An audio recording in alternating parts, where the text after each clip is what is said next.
Well, for me, it doesn't seem like 12 years have passed since we celebrated the start of the third millennium. Can you remember the frenzy? Many preachers, psychics, would-be prophets, even alleged messengers from outer space had predicted the end of the world, the end of time. And I realize it hasn't stopped.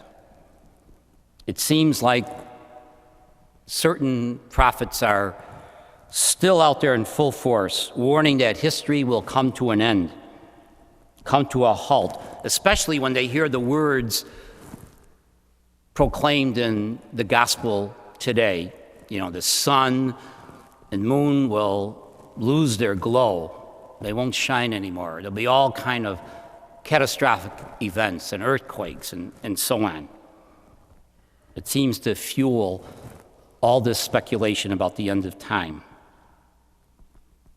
What then is Jesus talking about in today's gospel? How are we to interpret his message? Well, all of Jesus' talk about the end and the signs that will accompany it belong to a first century writing known as apocalyptic. The word means to unveil, to reveal. The book of Revelation is a good example of this. In fact, sometimes the book of Revelation, the last book of the Bible, is called the Apocalypse.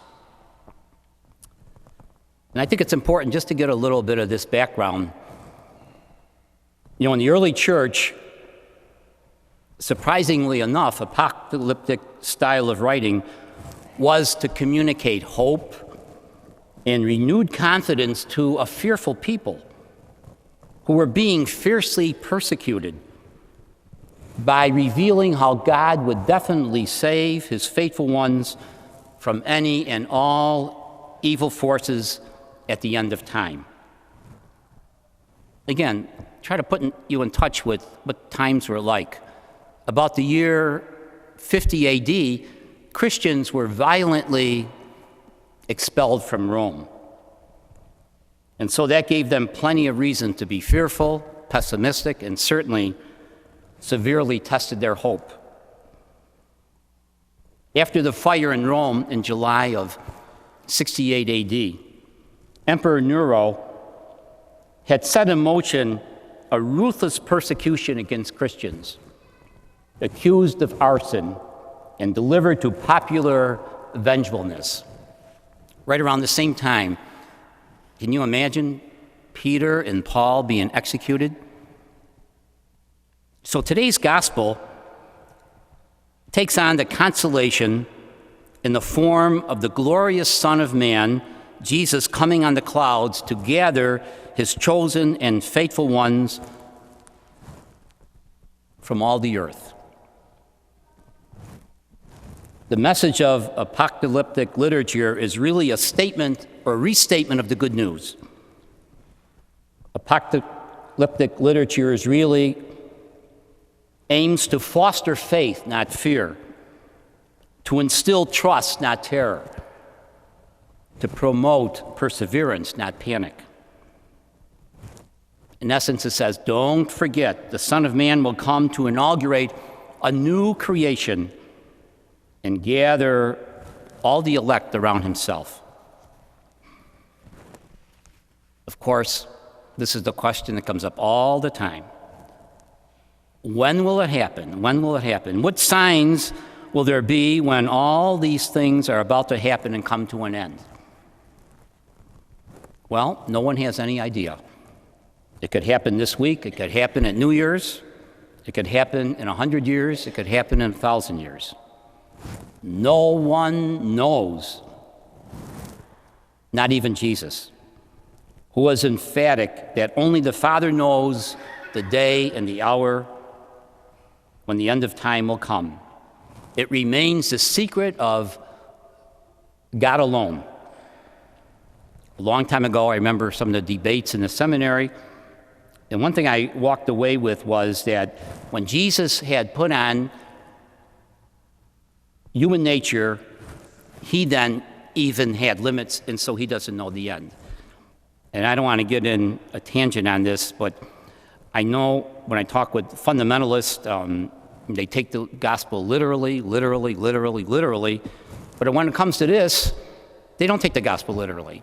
They come up with all these mathematical formulas and find all kinds of ways to predict the end of the world, but that's maybe a topic for another sermon. I can tell you the last time, and I hate to make fun of things like this, but the superstorm Sandy in the minds of some was going to be it.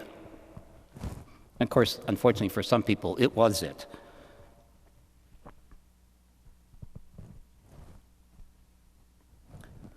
Well, today,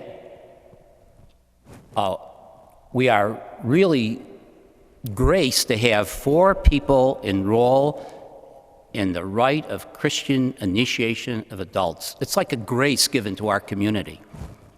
In Wilbur and Alicia, Judy, Patricia, you are a special gift to us. The Catholic Church, in fact, needs new people coming in all the time. We need to be renewed. We need to be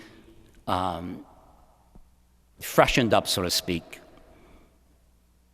When the Catholic Church doesn't receive new people in all the time, it becomes senile.